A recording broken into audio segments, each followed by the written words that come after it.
Well, good morning, everybody. It is a lovely day outside. I think it's going to rain again this week, but as of today, it is nice and beautiful. I'm currently doing, my glasses are weird. I'm currently doing laundry today, so you know that's going to exhaust me. But such is life. Today is the first Monday of the year, and my holiday was nice and quiet.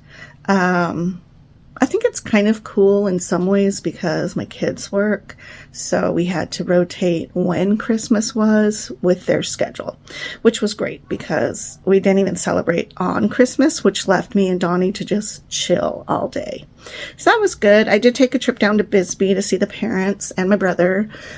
That was fun. It was an interesting little trip, and kind of cool because Hobby drove. So that was nice that we didn't have to drive. We could just chill in the back with Charlie.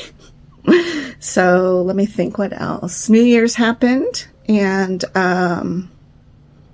we didn't really do much of anything, really. We went out to a couple places, saw some live music, and then I saw my dear friend Dee Dee, which was so cool. Ran into her at one of the bars, and then we were like, we're going to go over to this other bar, which has a really good band. And so that's the place where we saw the new year happen. And it was so fun. And it was so cool to be around her because she's very energetic and full of life. So I was happy about that. And then the next day was New Year's Day, and we just chilled. I don't even think we left the house. Oh, no, we did. You know what we did? We went and saw Avatar, the new one. And it is really good. I actually enjoy all the Avatar movies, so I was expecting this one to be great. I forget who does it. It's Cameron, I think, right? I forget his first name. But anyways, super good job. Like, I was super thrilled. Although I have to contact Roadhouse here in Tucson, because Roadhouse is our favorite theater, mostly because they don't let kids 10 and under in. And I know that seems like, I don't know, strict, I guess. But if I'm paying like $15 to see a movie, I don't want to see little Tommy running around the aisles and acting crazy, because he's probably in a movie that he shouldn't even be in. You know, I mean, if it's a kid's movie, that's a little different. And we actually took Charlie, who is 3 years old, to a movie. It was, what was it? Utopia 2? I think that's what it's called. Zootopia. Utopia. I don't know where that came from. Zootopia. And it was so cool. He sat there the whole time. Didn't even move. He was excited to have his popcorn. We got him a popcorn. We got him a little drink. He had just the best time, and he just sat there and watched the movie. And that's not to say that next time he's going to do that, but it's pretty impressive at 3 that he was able to do that for an entire movie. And the thing that was kind of buggish about that is they had like half an hour worth of previews. Like, nobody needs a half an hour worth of previews when you have a toddler.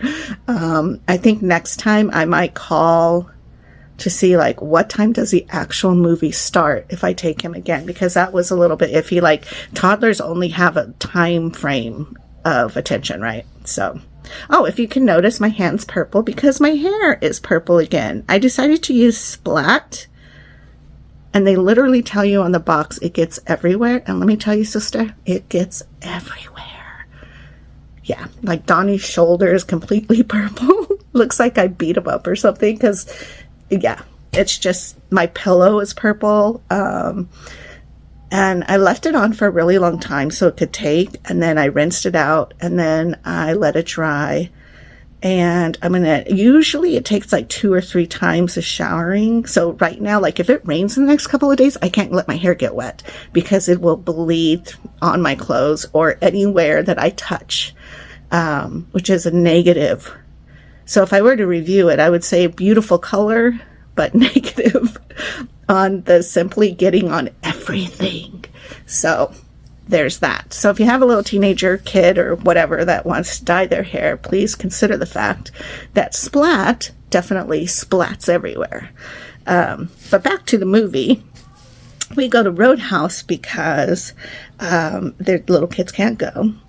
And they're super respectful too with the age, because one time I tried to take Ben in to see Alien and he was 10, but you had to be 13, I believe. And they were like, he cannot go in there. And I applauded them for that, because I'm like, there are a lot of movies that are adult content that little kids should not be around. Deadpool is one of them. I am not a fan of Deadpool. The movie itself is kind of cool. The sarcasm gets a little bit old, but Ryan Reynolds, don't get me started. So I was glad, I am glad that Roadhouse is very strict with that. And anyways, we like to go. You can lounge and you can order meals.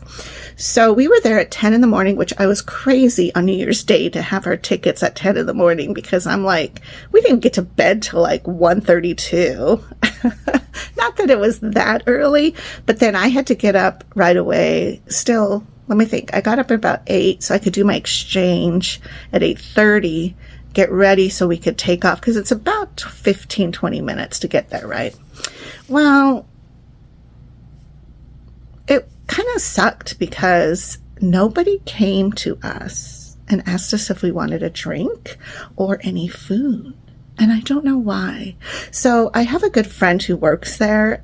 I believe she's in management. And so I'm going to reach out to her before I email Roadhouse itself and ask them like what the deal was. Like, do you not get asked that in the morning? Is it not the first? Were we in the wrong seats? Like, I don't know what the deal was. But when we walked in, the usher people or whoever, the waitresses, I don't know what you want to call them, but they were assisting other people and helping other people, and then we were completely ignored. And I think maybe they were understaffed. That could have been it. Like I don't want to dog them, but at the same time, I'm like, that was our experience for New Year's Day that we wanted to have special.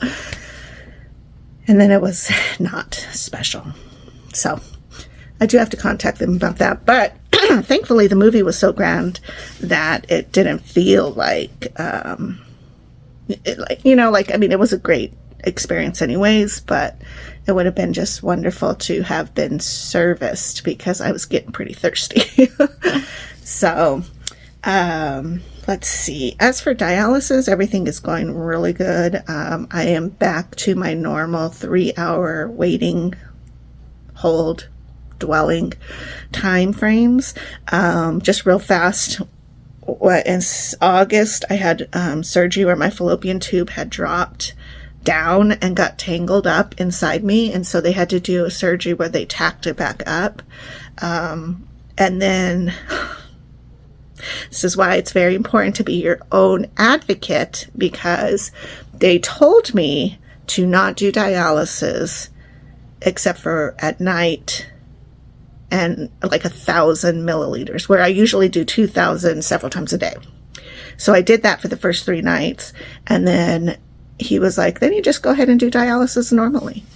Now, part of the problem is that they weren't listening to me, because I do PD dialysis, which means that I have to do my own dialysis at home. But even in PD dialysis, there are 2 styles. One is on a cycler where you do it overnight. You're sleeping, you do it, you're connected. The other one is where I do it. And I'm finding that I am one of the rare gems that does it the way I do it. I do it throughout the day because I'm still dancing at night or going to the movies or whatever it is that I'm doing. I'm very active at night, so I cannot be in bed at 8 o'clock and hooked up to a machine for the next 10 hours. That's just not my lifestyle. So, I'm going to venture and say that he did not pay attention to me when I repeatedly said that my dialysis was throughout the day. So I did what he said, and I went right back into my dialysis. And so what happened is I was not healed enough, and my dialysis was leaking inside my body, and I got so engorged. I felt 25 months pregnant and disgusting, and I could barely walk. I could barely stand up. It was so horrific. Like, I told him I'd love to punch you in the nuts and then cut off one of your nuts and then punch you again so you could at least experience a little bit of what I went through. Like, it was excruciating pain.'t rather go through labor again, honestly. At least then you get a baby. So anyways, I decided to we went to the emergency room, and then that nephrologist told me that I needed to do no exchanges for a whole day, which is the first time in 5 years I've not done an exchange in a day, and just let my body kind of like recover, rest, repair. And then she said, go ahead and do like 1,200 or 1,500, like for an hour or a couple times a day. You know, it was like this whole thing. And then she's like, you need to just dwell for 2 hours because you feel really fast. So you don't need to dwell for like 3 or 4 hours. And I was like, okay. And I noticed that my numbers were really, really, really low. Like, typically right now, my number should be about 24, 25. That means 2,000 is coming back out that I put in, plus another 500. Back then, I was getting like 21 or 2,080. I mean, it was noticeably different. So I took it upon myself to change my dialysis prescription to doing 1,000 milliliters in my system every 2 hours, 3 times a day for a week. And then I upped it to 12, and then I upped it to 15, and then I was back to the 2,000. But what I noticed was that my numbers were getting better, but they weren't exactly changing much. And that's because I'm putting in more and dwelling that, but that still has to come out. So that's not saying that I'm taking out extra on top of it, if that mathematically makes sense to you. It's a little confusing, but I then I decided I'm going back to my 3-hour dwells, maybe 4-hour dwells, because that's when I was getting 26, 27, sometimes 3. Like, it was a noticeable difference.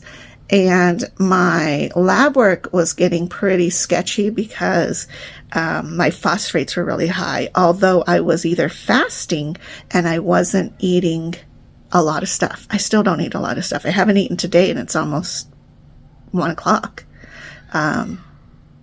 So, I mean, it's not like I'm overeating anything to have my phosphates that high, but what that tells me logically is that I'm not getting it out enough.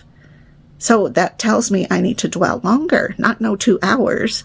So anyways, my last appointment, I did tell Dr. Olivier, hey, this is what she said. This is what I'm actually doing. And he was like, holy crap, you should have never done just 2 hours. So in hindsight, we all learned something. Listen to Susita. But also, another lesson is just you have to be an advocate for yourself, and you have to demand the attention, because I'm going to give out mercy and grace in this next statement that they're probably overloaded with patients, hopefully. And that's what happens. I fell through the cracks again. So anyways, it's not the end of the world. It's definitely not the worst thing ever, but I am back to my 3 hours, my 4-hour dwells. And again, I'm hitting 25, 26 on a regular basis. And that tells me that I'm doing really well on dialysis. So that's about it for today.